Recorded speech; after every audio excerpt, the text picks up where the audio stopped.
Rooikappie en die wolf. Lang gelede was daar 'n dogtertjie wat saam met haar mamma in 'n klein dorpie langs 'n woud gebly het.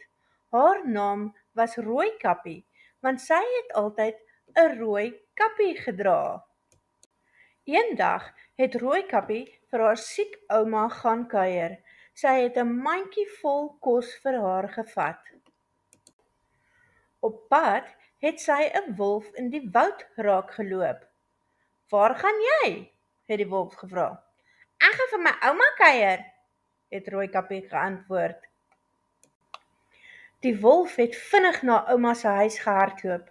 Hy het vinnig ingegaan, ouma ingesluk en haar nagrok aangetrek en in haar bed geklim. 'n Kort rukkie daarna het Rooikappie by haar ouma se huis aangekom. Sy het aan die deur geklop en binne gegaan.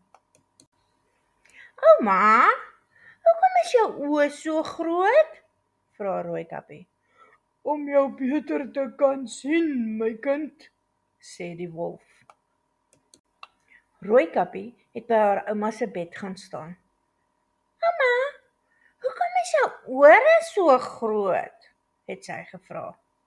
"Om jou beter te kan hoor, my kind," sê die wolf. Maar ouma, hoekom is jou mond so groot?" het Rooikappie gevra. "Om jou beter te kan eet, my kind." "Help, help, help my," het Rooikappie geskree, terwyl sy vinnig buite toe gehardloop het.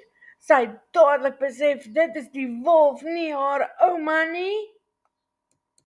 Gelukkig was die houtkapper daar naby en hy het Rooikappie gehoor skree.